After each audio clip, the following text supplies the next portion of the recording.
धूप में रखा जा रहा है और शाम को आपको सर्दी, तो ये सहन करने की जो आपको शक्ति है, ये शक्ति कहाँ से मिलती है? ये भजन करते हम। भजन करते हैं। हाँ। तो किस प्रकार का भजन महाराज जी आपका होता है? जो गुरु ने दिया हो उसी का हम जाप करते हैं, और इसी की वजह से हमको ना सर्दी लगे ना ठंडी लगे, कुछ नहीं।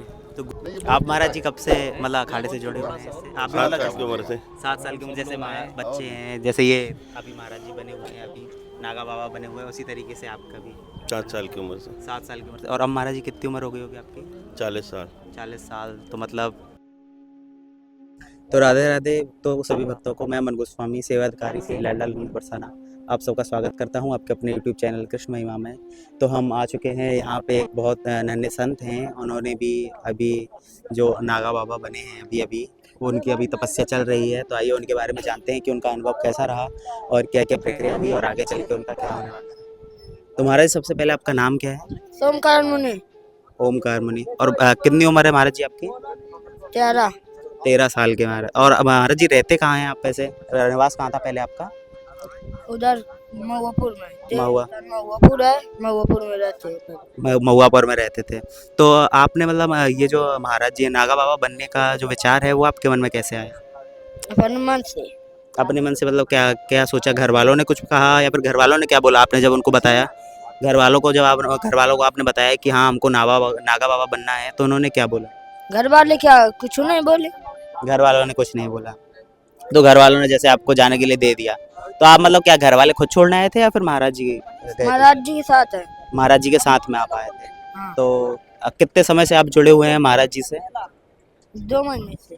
2 महीने से आप महाराज जी के साथ में जुड़े हुए थे। तो उसके बाद में अभी आप नागा बाबा बन चुके हैं। हाँ। अभी आपकी और तपस्या आपकी जो चल रही है, मतलब इतनी सर्दी होती है तो रात में भी आपको बहुत सर्दी लगती होगी। यहाँ पे भी अभी आप धूप में खड़े हुए हैं, तो यहाँ पे चलता है, उधर ही तापते हैं बैठकर। तो फिर भी महाराज जी परेशानी तो होती होगी, उम्र भी आपकी बहुत छोटी है। अरे नहीं होते कुछ, धुना बहुत तेज चलता है। अरे तो राधे राधे। एक और संत हैं, इन्होंने भी यहाँ पे जो है संन्यास लिया हुआ है। तो आइए इनके बारे में जानते हैं पहले। महाराज जी आपका नाम क्या है? छोटे दास। छोटे दास। तो कहाँ से आए हुए हैं महाराज जी आप? जिला फरकाबाद से। जिला फरकाबाद से। तो आपकी उम्र कितनी है वैसे? हमारे इसमें 1 साल हुए हमको। 1 साल यहाँ पे हुआ है। वैसे टोटल उम्र कितनी है आपकी? हमारे 14 साल। 14 साल उम्र है आपकी। तो 14 साल उम्र में आप मतलब घर छोड़ के आए हैं, तो क्या आपने पहले से 12 सोच? साल में। 12 साल में आप घर छोड़ के आए हैं, तो उससे पहले आपने सोच रखा था या फिर किसी के सानिध्य में आके आपने घर छोड़ा? पहले से। तो आपके जो गुरुदेव हैं, गुरुदेव कौन है आपके? श्री श्री महंत वलमनी। बालबन जी। तो उन्हीं के सानिध्य में आपने घर छोड़ा था या फिर आप खुद से ही घर पहले छोड़ करके आए थे, फिर उसके बाद में उनका सानिध्य लिया? उससे पहले ही। अच्छा, उनसे पहले ही आपने घर छोड़ दिया था और उसके बाद में जो महाराज जी हैं, गुरु महाराज हैं आपके, उनका आपने सानिध्य किया था। जी। तो आपने ये जो संन्यास योग लिया है, यहाँ पे आपको धूप में रखा जा रहा है और शाम को आपको सर्दी, तो ये सहन करने की जो आपको शक्ति है, ये शक्ति कहाँ से मिलती है? ये भजन करते हम। भजन करते हैं। तो किस प्रकार का भजन महाराज जी आपका होता है? जो गुरु ने दिया हो उसी का हम जाप करते हैं, और इसी की वजह से हमको ना सर्दी लगे ना ठंडी लगे, कुछ नहीं। तो गुरु जी के जो मंत्र है उसकी उसी की कृपा है ऐसी कि आपको ना तो धूप लग रही है ना आपको सर्दी लग रही है रात में, क्योंकि रात में भी आपको सिर्फ एक ही कपड़े में रखा जा रहा है। हाँ, और ऐसा भी बताया गया था कि एक कपड़ा भी सिर्फ लोक लाज के लिए दिया हुआ है। ऐसा मतलब बोल रहे थे कि वैसे आपको सिर्फ पूर्ण रूप से नागा ही रखा जाता है। जी। और संगम पे भी आपको एक रात पहले रखा गया था, ऐसा बोला गया था कि संगम पे भी आपको एक रात पहले रखा था बिना कपड़ों के, और वो भी आपको तब करवाया गया था। जी। तो उसके लिए आपको मतलब महाराज जी भी बोल रहे थे, जब कल हमने पूछा था उनसे, तो बता रहे थे कि पहले उनसे पूछा जाता है कि पूर्ण रूप से कि आप तैयार हैं कि नहीं। तो कितने समय पहले से आपसे ये सारी चीज़ें पूछी जाती हैं? ये हमसे पूछ जाते हैं, जब बनाया जाता है तब वहीं पूछे, और फिर वे पूछते ही रहते हैं कि बनोगे या नहीं। बनो तो सही है, नहीं बनो तो कोई बात नहीं। तो ऐसे आपके साथ में ऐसा भी कोई था जो मतलब जो डर गया हो इन सारी चीज़ों से और छोड़ दिया हो उसने? कोई नहीं। कोई ऐसा नहीं था। तो सब पक्के इरादे वाले आए हुए थे कि हाँ उनको पूर्ण रूप से सन्यासी बनना ही बनना है। जी। और महाराज जी आपको मतलब आगे का, जैसे अभी तो आपको ये कल्पवास करना ही है यहाँ पे, कल्पवास के बाद यहाँ से आप कहाँ के लिए निकलना चाहेंगे? इसी में रहना हमको। कल बस इसी अखाड़े में आप रहेंगे। तो अखाड़े में महाराज जी बोल रहे थे कि सेवा के लिए आपको कई जगह भेजा भी जाता है। बहुत हाँ। जगह है, चाहे अखाड़े में सेवा करें चाहे अपने गुरु आश्रम पर सेवा करें, मेन चीज़ है मजा आती है। अच्छा, कि चाहे अखाड़े पे चाहे गुरु आश्रम हाँ, पे। चाहे गुरु के साथ। गुरु आश्रम कहाँ पे महाराज जी आपका? ढाई घाट। ढाई घाट पे। तो आप मतलब दोनों में से कहीं पे भी जाके आप सेवा कर सकते हैं। और अखाड़े में शामिल होने के बाद में ऐसा भी होता है कि जैसे आप कभी भी यहाँ पे आएंगे प्रयागराज में संगम में, जहाँ पे भी मतलब कुंभ लगेगा मेला, तो वहाँ पे भी आपके लिए स्पेशल जगह दी जाएगी आपको अखाड़े में। जी सर, अखाड़े वाले हमको देंगे जगह, और जो हमको बुलाएंगे, हम जो अगर वे बुलाएं हमको, जैसे फ़ोन करें तो हमको आना पड़ेगा। हाँ। तो मतलब इनको जहाँ पे भी हाँ, जो कहीं भी। आपका ये मठ है, हाँ। ये जहाँ पे भी बुलाएगा आपको, हाँ, इनको कहाँ वहाँ कहाँ पे को जरूर जाना आना पड़ेगा। तो ये इन तक ये सारी चीज़ें पहुँचेगी किस तरीके से, क्योंकि इनके पास में तो अभी फ़ोन सब चीज़ हो फोन द्वारा जाइए सब चीज़। अच्छा, फ़ोन के थ्रू आप और इनको क्या बताएंगे जैसे और इनको हाँ, और क्या गुरु पास जाएगा, संत समाज है अपने सब ऐसे ही चल रहा। आपने बताया, इनने बताया, सब संत ही डाक है अपने लिए। अब तो तुम्हारा ये नेट चल गया, एक समय संत ही डाक था हाँ, डाक पूरे था, भारत चलता का। है। अच्छा, पहले इससे पहले डाक के द्वारा जाया करता था। अरे तुम आइए बैठा यहाँ बात हुआ हुई रही ना हुई रही, दवाई सही सब चीज़ है, नारद बढ़ती मुनि जा ने क्या रही किया? है। यही तो किया ना, तीनों लोगों की खबर इधर से उधर करना, वही संत परिवार का काम है।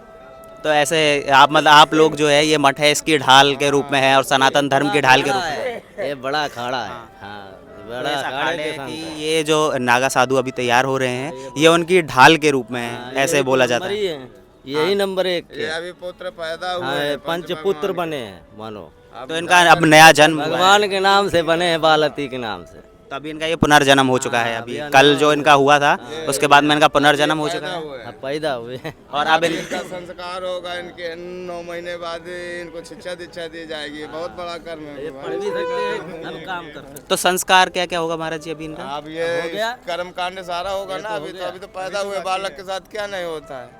तो अभी और क्या क्या होगा, मतलब एक बार विस्तार से आप बता पाएंगे? अभी तो बहुत कुछ होगा। अभी यहाँ से संपदा उठा के अपने अखाड़े ले जाएगा। अच्छा। वहाँ कुछ दिन सेवा करेगा, इसके बाद अपनी अपनी जगह देगा। कोई किसी को पुजारी, किसी को भंडारी, किसी को महंत, किसी को कोठारी, किसी को सेवादार, किसी को कोतवाल। ठीक है ना, ये सब पद मिलेंगे। इसके बाद कोई नहीं अनपढ़ है जो, तो अपना गुरु सेवा में लगा है या पंच सेवा में ले ले, निर्माण विद्या से सेवा करेगा वो। हाँ। और महाराज जी एक और प्रश्न था कि जैसे नागा साधु के लिए ये आते हैं, तो इनमें कुछ वैसा भी होता है कि जात वगैरह का भी देखते हैं? ये तो इनका फिर पुनर्जन्म ही माना जाता है ना, चाहे कोई भी कुछ। नया हुआ है। अब ये सारे अरे एक ही जात के हैं, ये सारे विहंगम जात के खड़े हैं यहाँ। तो मतलब इसमें अब कुछ नहीं, अब तो आप सब साधु बन चुके हैं। परिवार है अब अपना कोई इधर।